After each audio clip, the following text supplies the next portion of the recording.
If your approvals, assets, context, and tasks all live in different places, you need a marketing ops intervention. Get everything organized and visible with Rike, the smart word management platform. Head to rike.com/TMM to see more. Welcome to the Marketing Millennials, the No BS Marketing Podcast. I'm Daniel Murray, and join me for unfiltered conversations with the brains behind marketing's coolest companies. The one request I tell our guests, stories or it didn't happen. Get ready to turn the up. Welcome back to another episode of the Marketing Millennials podcast. And this podcast is a special one, and I'll tell you why in a second. But I have Adam Ryan, CEO of Workweek, and we're going to talk about something that is just like breaking news in the marketing industry, I think, because I write a newsletter. A lot of companies write a newsletter. A lot of people sponsor a newsletter. And the problem with newsletters over the years, and a lot of channels like newsletters, it's just hard to get attribution from them. It's hard to know like that newsletter, that reader tied into that sale. It's hard to know that, but a lot of marketers out there know that newsletters build trust over months. They know that it's a channel that they need to invest in, but like their CRM is saying one thing, but their gut is saying another thing. But now I brought in Adam to talk about what is changing in the next week, basically. I mean, this week, but it's going to be launching and it'll be in the market and it'll be exciting. So welcome to the podcast. Excited to be back. Always my favorite marketing podcast, day in and day out. And I'm so happy that we're able to connect, to talk about the partner platform and what we're trying to do to help marketers have a little bit more success internally. Let me just kick this off. So I have a scenario. A brand runs a newsletter sponsorship for 6 months. They think the ICP are reading it and the ICP is reading it.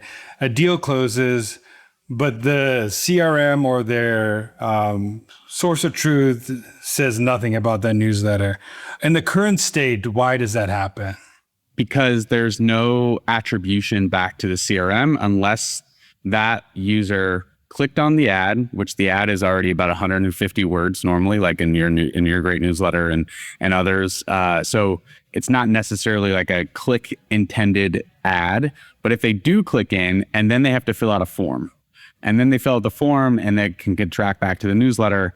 And though that does happen, the truth is most people don't do that. That doesn't mean the ad didn't work, but for that marketer, they have no other way to prove that newsletter worked besides if that lead gen form gets filled out. And so that's the state of things today. And there's a lot of other issues around tracking attribution in newsletters, but for a marketer at a B2B vendor SaaS company specifically, which is really who we're trying to solve for, that is the way that you can typically tie back newsletter attribution back to your CRM today. I mean, and today the current newsletters out there are reporting really on two things, which is clicks and opens. And I want to go a little bit into why those are a little bit of BS metrics, and every platform reports on it differently. So you can kind of tell a weird story that's not true, or a story that might be like overly inflated or underly inflated based on what you're using. Yeah, I mean, so, email's been around for all of time. And today there's these major email platforms, that across the board, marketing platforms like there's email service providers like Beehive and Sailthrough and Zeta, Postscript. There's so many email platforms. What most of them do is they've created their own algorithm on how opens and clicks should filter out the bots. So they don't give you the raw data necessarily. And they do that. And what we've seen over time is just being at the center of kind of newsletters for the last 10 years is that bot clicks have grown exponentially, more than 100% in the last couple of years. From a raw click basis, about 98% of clicks in an email now are bots. And what it's causing is if, now some platforms aren't exactly motivated to share with people this problem because it is actually changing the performance. And so I was just telling someone, at the Hustle 10 years ago, our unique open rate was like 18, 20, 22%. Our total open rate was like 40, 45%. And all of a sudden now all these newsletters have a 50% plus open rate. And the reality is it's just not true. It's that these opens are inflated and so are the clicks. And there's really no consistent way and no regulation around how to measure those. And so if you're a B2B marketer spending in newsletters and one of your publishers uses one ESP and another creator uses a different ESP, though you're comparing those open rates and click-through rates as apples to apples, they are not. And that is a huge issue for just baseline metrics, but also in the end, if you're selling a piece of software to, an e-com store with north of 10 million revenue, you don't care about all those clicks. You only have maybe 6,000 to 7,000 potential customers in the world. Why do you care about 1,000 clicks when 900 of them weren't even in your customer profile? And so those are kind of the two larger issues outstanding for marketers that they're dealing with newsletter advertising. I want to also go into something that you talk about a lot, but I don't think people do this in most marketing orgs, which is verified clicks, verified opens, the verified metrics of what, and I know Workweek reports on that back to sponsors. Most companies don't report the verified, but could you explain what verified opens and clicks are, and also why is it important? I know you kind of just said about who is actually clicking, who is actually opening matters, but how should people be thinking about measuring opens and clicks? So the kind of belief that we had years ago and working is, folks like yourself are appealing and attracting a certain type of reader or listener that are decision makers in companies. And we care about who those people are. And the reality is I'm not trying to play necessarily a how many game, which is traditionally how media and publishers played of look at all this scale we have. We always thought hey, if you write the best content, you're actually appealing to a certain type of person. The who matters more than how many. And none of the reporting though ever matched that. It was always really about how many and open rates and click-through rates. And so what we've done and what we're excited to announce this week is the Workweek partner platform. It's been in beta for 18 months. And this week we're rolling it out publicly. And what it's done is, one, we will not count a click and show it to an advertiser unless we know who that person is. We don't necessarily give away any identification like email or first and last name, et cetera, on that. But we make sure that if this is just an unknown email subscriber that we don't know who they are, that is pretty much worthless to that marketer. And so we don't show it. And what that allowed us to do over time is to have, while this was in testing and beta, our clients started being hey, this is great. I wish I could get some of this information into our CRM at the account level. And then we started building that and testing it. And now today, if you advertise with Workweek in one of our many newsletters, including the Marketing Millennials, you will be able to get your clicks and opens at the account level into your CRM. And really for the first time, understand that attribution of, I like to call it the dark sales cycle of it all, where your sales rep kind of takes credit for that sale, but that person clicked an ad maybe 6 months before they ever took that meeting or demo call. And that is not giving credit to marketers. And we're trying to fix that. Could you go into a little the mechanics of how you were able to do this? I think what I've seen with a lot of channels is there's two big channels out there that people have, and it's Google and Meta. And most people are measuring their attribution models on either last click, or they're measuring it based on the attribution cycle of what those platforms are doing. But most people's sales cycles are way longer, especially in B2B, than what Meta is doing. It's not a 7-day sales cycle. Most people have a 28, a 30, a 60. If you're an enterprise, it's 8 months. And newsletters are obviously if you send once or twice, once a week, it could be like a 6 months like warm up of trust before someone decides to thumbs up. So could you explain a little bit about like how this is happening and like, yeah. Yeah. The core piece of this is you need identity. So on average, an email is a great identity tool. Typically, you like at least can reach that person. You relatively know if they're, if it's real, if they're opening and clicking things. But what's really challenging is when you try to attach a personal email to a company, a work profile. And we were able to do that Workweek and create an identity graph because of our professional networking platform in our communities. We're able to identify both that email of someone signing up for a newsletter, as well as through the applications that we have for the community to attach that to a company. And that allowed us to create an identity graph that today, 81% of our newsletter subscribers, we can actually identify who they are and what company they work at. Most companies in this space are closer to 35%. So that's at the core of what was enabled.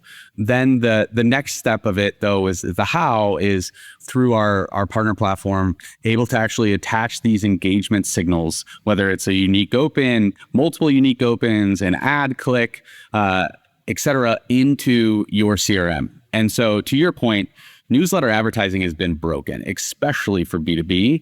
And if you are any vendor that has a sales cycle longer than 30 or 45 days. And when I say sales cycle, I'm not meaning what's in your CRM that your salesperson logs. I mean, when that person starts to become aware of the problem, what they're wanting, and then they reach out. And this is that part of the sales cycle that's been hidden. And newsletter advertising has not been able to support or show the impact during that time. And to your point, Meta and Google have really done a great job of taking credit on the last click, or sometimes even the first click. And that has allowed those dollars and that confidence of those platforms for marketers to keep going back to them.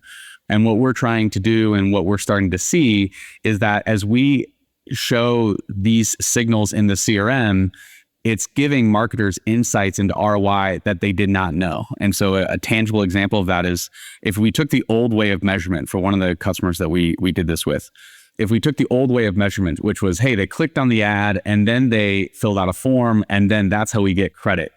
Our ROI, our ROAS on that spend with that customer was about 0.3%. Pretty bad, wasn't great. After looking at the additional signals in the CRM and enriching that, it was an 8x ROAS. And this is what happens when you have great content, trusted creators that actually are engaging, good advertising that's actually 100 plus words that people actually have to read. Advertising works. And what we really set out to do was start to prove that to marketers in a way that's completely transparent. I also wanted to take one step back because I think I want you to tell people like why newsletters, because like obviously now there's AI, people are like using AI to like read news. There's a lot of channels out there. Like why is newsletter like one of the most like one of the best channels to market on? But now, until now, it was one of the hardest to prove. So people were just like saw it as more as like I'm buying with a creator instead of buying with a network or a channel. There's like the fundamental aspects of it. It's an opted-in channel, right? So unlike social and others where people are just getting an algorithm served to them, these people have already opted in. They've already raised their hand. Naturally, that brings more engagement, more trust. The second part of it, which not everyone does, but we do, and I believe like the best creators tend to do this, is they have really good ads. Those ads look and sound like the creator. They actually tell a story. Sometimes it's a really technical explanation of a feature. Sometimes it's all about like what problem are you experiencing and solutions. But it's not just a crappy banner ad that doesn't really reflect any story. And the combination of that just alone, the opted-in aspect and with a trusted voice, and then an ad that tells a real story, this is like the mecca of marketing, B2B marketing. It's sponsored content with people that actually are where they're reading it, they trust it. And the only issue that's ever existed with that is that you don't know who is opening or clicking necessarily unless they give you that information. And so that was the last piece of the puzzle to kind of close the loop on the channel. And but the success is largely due to those two things. And it's been proven now, I think, over the last 10 years by the growth of that. And now we're just trying to make it even easier to continue the scale of spend in the newsletter as a channel. And what the crazy part about this, I think, is that technically you're doing something that is transparent, but also like could be a little risky because like opens and clicks, like other newsletters are sharing opens and clicks. They're not going to be showing verified things. So the numbers could look way more inflated on the other side of thing. So why take a risk of like just showing verified people? One, it's nice to be honest. I think waking up and every day, and I believe that we are honest about what we do. We, not reporting a click if we don't know who they are, like that is a place that you're doing the best thing for your customers. And I think that's at the core of what we wanted to do always. And then the other part of this though is incentive alignment. Like sooner or later, all bad advertising gets found, but not all good advertising gets found. And what we wanted to do is put the incentives around that. Like I believe that the creators that Workweek has the very best advertising because they have the most trust. And so we flipped that incentive by believing that we had the best advertising. And if we didn't, then we'd have to fix it. And that's fine. That's part of the problem. But I more so believed that we needed to find good advertising because we had it already. And that's, I think, where the industry is going as well, is really enabling creators who have great trust, who have a great audience that controls a lot of budget, that their ads actually work. Today, they're getting treated the same way as anybody else. And that shows up in the CPMs that they can charge, that shows up in the renewal rates that they have. And ultimately, it doesn't help creators capture the value that they've actually created. And that's what we wanted to go solve. And I think that's what we've always wanted to do, is change the way that B2B creators work and monetize. And this is just the next step of that. I think on another level too, it helps you flex a muscle, which you can keep kind of like not flex all the time when you do clicks and open, which is like the growth aspect and finding the right people, whether it's organic or paid growth. Like newsletters today could just pump in 20,000 correct randos into their newsletter at a low cost per acquisition. They can get clicks, not saying that's their buyers, or they can buy a list, or they could do anything to bump those numbers up. So I think like that's one thing too, is like it forces at least Workweek to make sure like the growth is the correct growth, not the wrong growth. And that also builds more trust with the buyer or a sponsor, because you know that this person needs to come in and they are your customer. So you have to also serve them while the creator serves their audience. Yeah, I tell the story.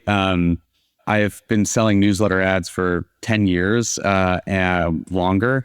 And my dad is a supportive dad and recognizes, like, back in the day, he's like, how can I help? I'm like, yeah, we're just worried about ad clicks. And that's in 2016, 15. That's what I was saying. And for years, he clicked all the ads in all the newsletters we sold. And for context, my dad is a retiree, and in his free time, he judges barbecue competitions. I'm not sure if he can tell you what SaaS even means. Definitely is not a buyer of that, of any tools like that, but he always clicked the ad to support his son. And until we launched the partner platform, we included my dad in all that click reporting. And so does everyone else in the industry. And as much as I appreciate his support, the reality is like, that is not helping anyone. It's not making us make better decisions about who we're getting on the list, about who we're getting engaged, allow the content to be at the forefront. But it's also not helping marketers like create benchmarks and baselines. And this is pervasive across the entire industry. And it was just time to politely start to not count my dad in those clicks and only count the buyers that you care about. And that is really what this is all about. And I think the newsletters as a channel have exploded. There's platforms that are adding thousands of newsletters a day, like Substack and Beehive. And to your point, people have realized that they can funnel in a bunch of money from into marketing to get newsletter subscribers. And so this is a natural progression of the maturity of the channel that we need to really support marketers by giving them more transparency as the entire channel becomes a little more murky. And it also for marketers, a lot of marketers out there are running account-based marketing. They have account lists. And one of the metrics that they're reporting for channels is like penetration of accounts, who's been singing accounts. So could you explain a little bit of like the ABM side of it, like connecting to your CRM and connecting the partner platform? Like how would that enhance reporting back so they can like defend newsletter as a channel? Sure. So there's ABM platforms have largely been built on probabilistic identity graphs, meaning cookies and other signals that they basically use an algorithm and guess who those people are. Over time, that's become harder and harder and harder to do because of security and privacy and the Apple changes. And inevitably, it means that data is more inaccurate. And what we have done due to the nature of what we've been able to build over the last few years, we have our own event registration platform. We have our own community platform. We've been able to create a deterministic graph because we actually know who these users are from their email and then the application that they have and tie that forward. And so that's the first piece of this is like, we are not guessing who they are. We know who they are, which immediately is a difference from traditional ABM platforms that realistically, the way that they've operated and worked is outdated and needs to be updated. It's more like 2015, 16 era than 2026. And so that's the first aspect is like having a deterministic graph. The second, which is more around the CRM, is the most B2B marketers are generally very eager to get lead generation. And I would argue, as someone who has had many of those conversations, it's not that the marketer actually wants leads for the sales team to call or email. It's that they want credit. It's that if we get a lead, I can put it in the CRM, and now that marketing person gets credit for that lead. And that helps them win their budget the next time over. And what we've been able to do and see with the results is when we compare pre and post results of the partner platform, marketers are getting, 5 or 10% of the credit that they really deserve. And ultimately, so is Workweek, right? We would get credit we would touch sometimes 40% of all closed won accounts before an opportunity is opened with our ad campaigns, and we get credit for like 3 or 4%. And so that made the marketer look bad. It made sales look better, which is the classic issue that we all know exists. And really today, the new version of ABM is how do you not need to do this with just leads, but other signals that can tie back to the account. And the only way that you can really do that is to make sure you know who those people are. Nobody designs bad marketing ops on purpose. You just wake up 2 years in and all your approvals are on email, your assets are in 3 apps, your Slack is a maze, and your Mondays are like one long status meeting. Rike is how you dig yourself out. It's a smart work management platform with visual collaboration, AI that catches deadline risks before they even happen, and the structure to let you focus on the real work. Integrates with everything, aligns everyone. Used by teams at Lyft, Ogilvy, and NVIDIA. Go to Rike.com/TMM to see how. One thing I want to also ask you is there are a group of marketers who ran newsletter ads. It failed because of the situation you're saying. Like it could have touched 40% of the accounts, but it didn't because there was no reporting there and it was just clicks and opens. What do you say to those marketers who need to like go back and fight for budget to go back and try newsletters again because it actually is a channel that is valuable to invest in? Well, one, if they've ever worked with Workweek, we're happy to reconstruct that campaign for them and run that so they can have that information in their CRM and run that report. And we've started to do that more and more in beta, and it's really helped a lot of marketers have a better story to be able to defend the ad dollars that they want. And I think, the other thing that I believe is that like great marketers know what works. They don't need a report to tell them that. They have the instincts, they have the pattern recognition. And this is really where this idea came from was we were talking to our marketers and we're like, I know this works. Like I believe in this channel. I believe in this creator, but my CFO has like cut my budget. Like I can't prove that this works at all. And I believed those marketers. And that's, if you're one of those people, you need to go back to the channel. Today, most newsletters are a little bit behind of what we're doing. Our goal is to kind of like make a rising tide lifts all boats here and help the entire industry grow and give you more confidence. But if you worked with us, come back and let us run this, reconstruct that reporting for you for no cost and see how it works. And I think ultimately you'll see that those campaigns, if your gut told you they were right, they're going to work. And that's the only way to do that is by actually putting the data into your CRM. It's crazy because I think I'm a big component of that.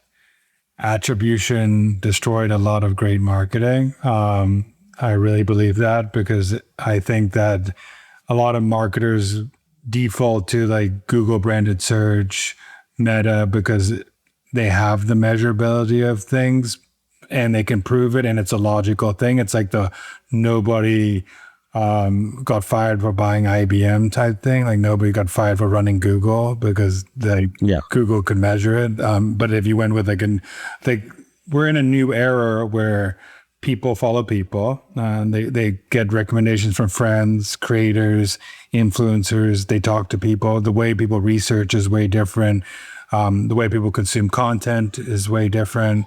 And I think e-commerce is getting a little bit better at it because they have incrementality testing. They have better attribution models. They're still not there, but B2B is like Google branded search is like everybody says we got to run Google branded search, but everybody knows a branded search is someone hasn't know your brand before or like something that's so yeah. All that to say is like, how do you think that? So if someone has an attribution model, how do you recommend them like adding this into the attribution model to make sure that like it's not only those two big dogs that are like, let's be honest, like they spend a lot of money to make a walled garden and reporting, so you spend more on them. So how do you say to marketers like this is how you should add this into your attribution reporting?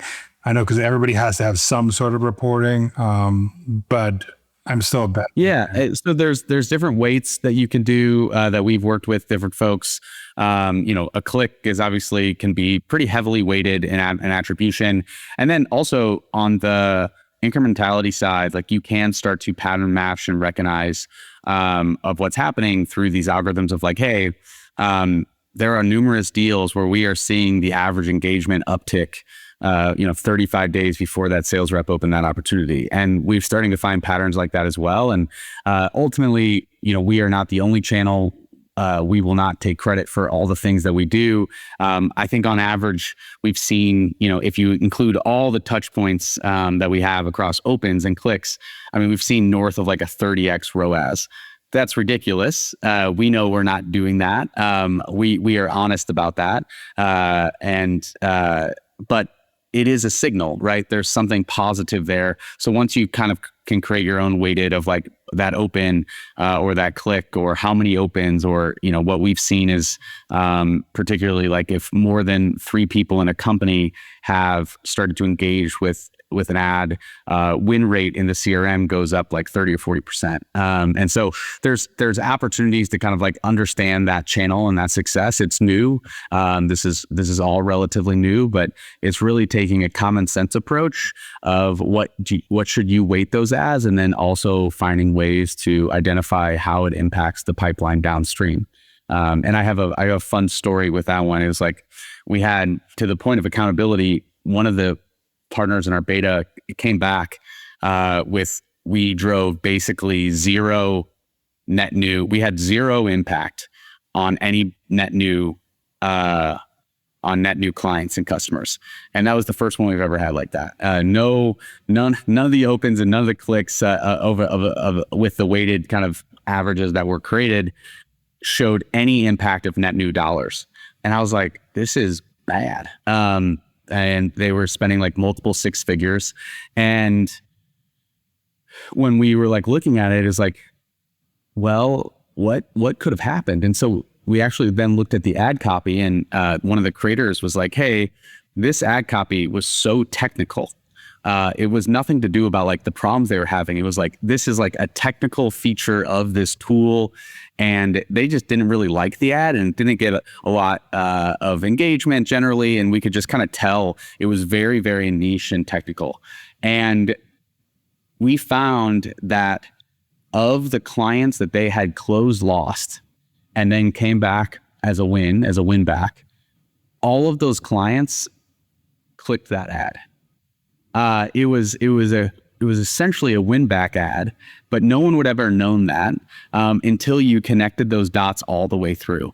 And I think that's what this is, what we're starting to see as a channel, as a newsletter, and how you do attribution is also like, what are you trying to do? Are you trying to do win back campaigns? Are you trying to get net new? Or are you trying to accelerate a sales cycle of an existing customer, expand current customer spend?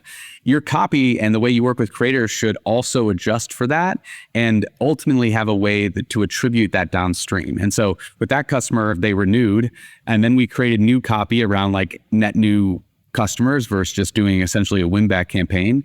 But it kind of shows how you can get lost in the sauce of thinking something totally failed when in reality it needed to be attributed to something that actually solved a different problem. Yeah, I've always said from being in marketing ops is like, so many people go to blame the channel first. And it's really like, before you blame any channel, I've seen is like, you got to look at the ad, you got to look at the creative, you got to look at the landing page, you got to look at who you're targeting, you got to look at the messaging. You have to look at like 20 different things before you quit on a channel. And a lot of people quit because of a number. And they never go back, and they could be having huge success on that channel, because a lot of people, what they do is they take meta copy and they put it in a newsletter, or they take newsletter copy and they put it somewhere else. And every channel is, you're supposed to run it differently. And especially a creator driven channel where like, if you wanted to succeed on a creator's newsletter, you have to make it sure it sounds a little bit like the creator and in their voice and in their tone and flow well in a newsletter. And if you're just going to write it how you think it's going to be written, I guarantee your creator knows their audience better than you think you know your audience, because I'm not going to say that some marketers know their audience more, but creators have been writing for the audience for a long time and they know their audience. Yeah, well, particularly in B2B, right? Like, I mean, what we believe is practitioner experience, and that those folks like yourself creating content.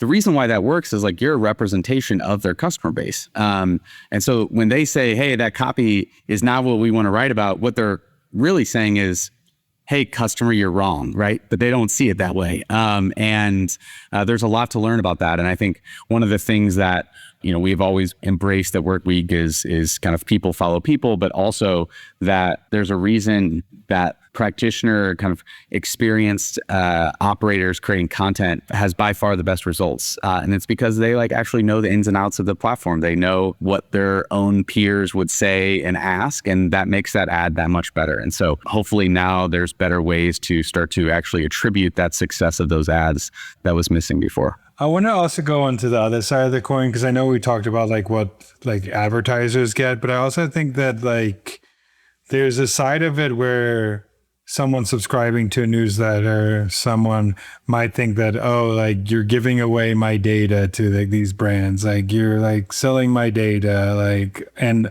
some newsletters might be doing that. Some ABM platforms are definitely selling data to people. So like, what is it? What, like, could you explain like in, like I was in, like what was actually happening? Like my data is not being shared with this person. For sure. So there's nothing identifiable. Everything's at the company level, right? So this is like what we're focused on, B2B is all around accounts. Like, right, you don't have a human or an individual in your CRM at the account level. So what we're doing is doing a domain match, and we're allowing those signals of that account to be put into the CRM. And so there's no first name or last name or email or anything identifiable to like a specific human and their behavior.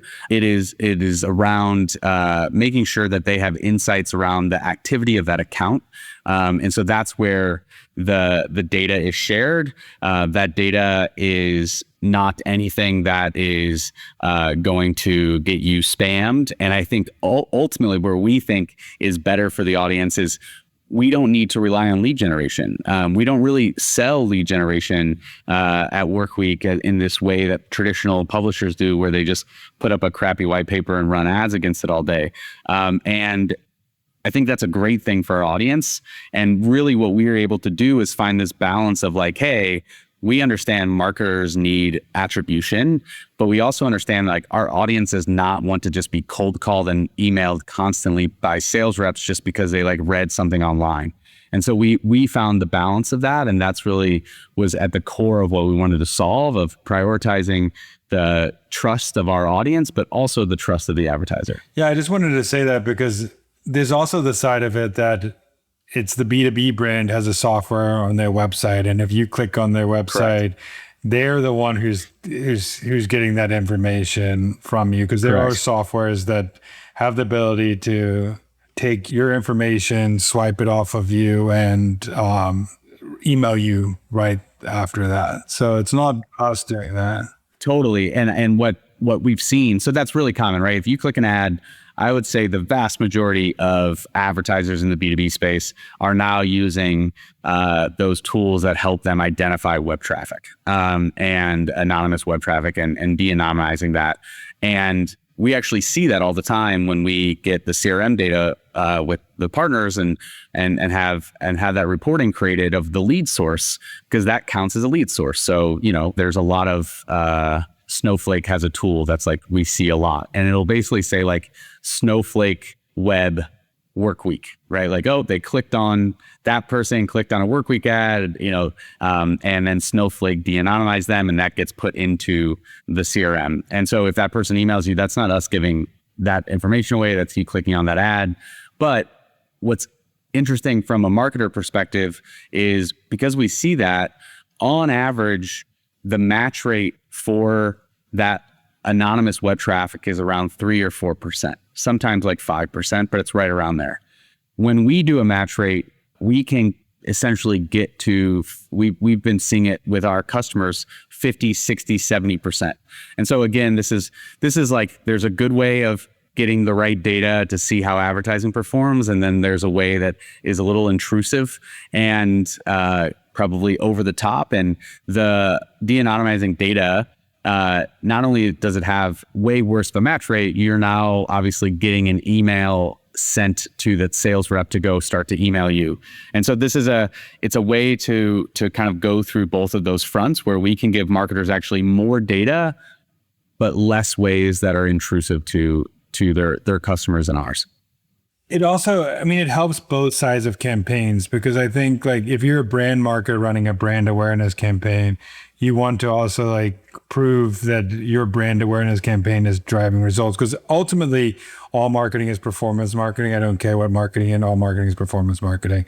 If you're in brand marketing, right, your job is to like, I just think that's just delayed sales. Like it's like correct, you're building for like 6 to 12 months down the line, and performance marketing is trying to get the sales like today and capture what brand has been building for a long time. Correct. So I just wanted to say like if you're doing a brand campaign, this will help you as a brand marketer, because brand marketers get a lot of... It's even better for brand marketers, right? Like with brand marketers, if we get on a call with a brand marketer, I'm like, hey, who is your like core kind of companies? And they give us 5 or 6 company names of like, oh, if these companies that we're going after engaged with the campaign, that would be amazing.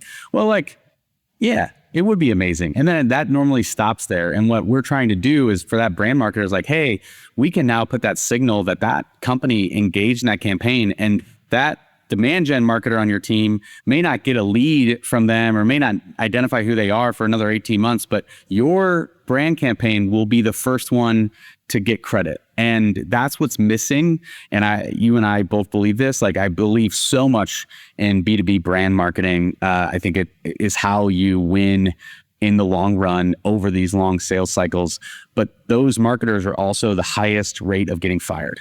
And I think having a new way to help them to tell that story, to tell that impact is overly needed and been kind of overdue for a long time. Yeah, and the last thing on the newsletters I'll add, and I'll ask you my last question, but the last thing on newsletters I add is I see like newsletters as a channel you run.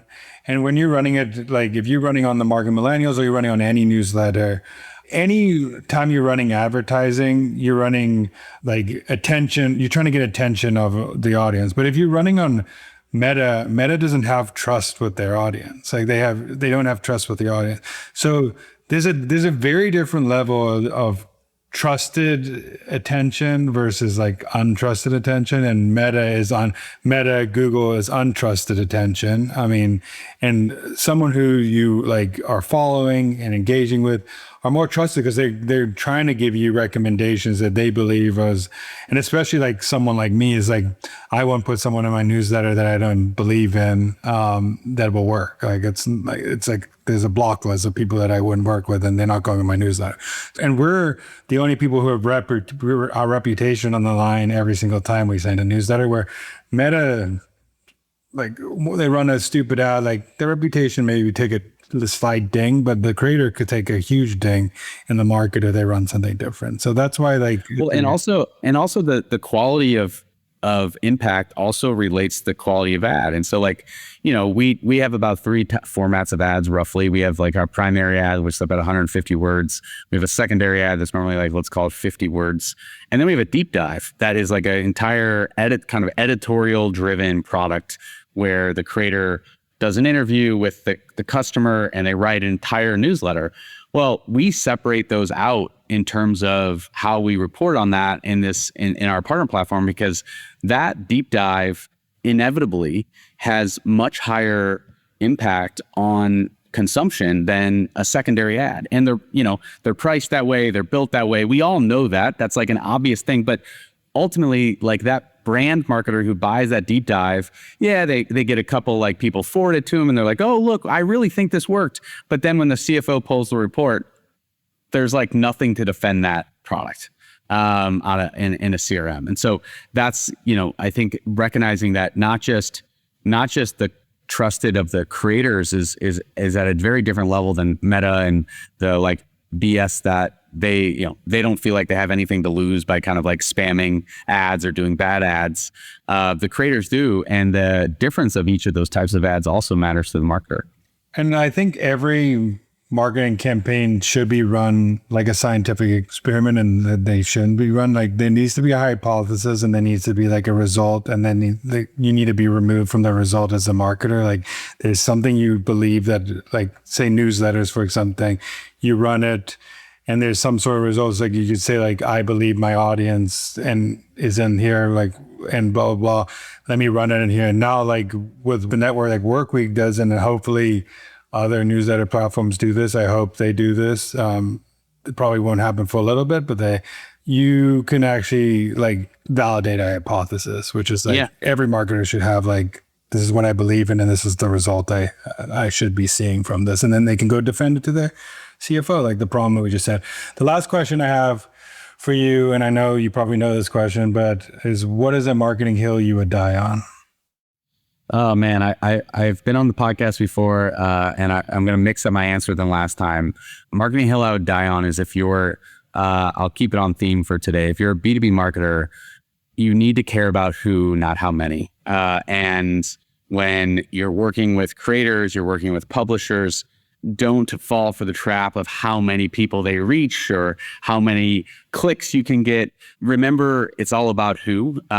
You can have two decision makers buy a piece of software and make your ROI happen overnight. And so those two people matter a lot more than the 2,000 that can't buy your product. And so anytime you're having that conversation, always be focusing on the who, not the how many. And I think that's how you have success. I mean, obviously I agree upon that. I think that so many channels from social to meta to, it's like, let me show that a million people saw this, like, or let me show that, like, which is for sometimes it's a good thing, a good little, but usually it's like a ego boost for a marketer.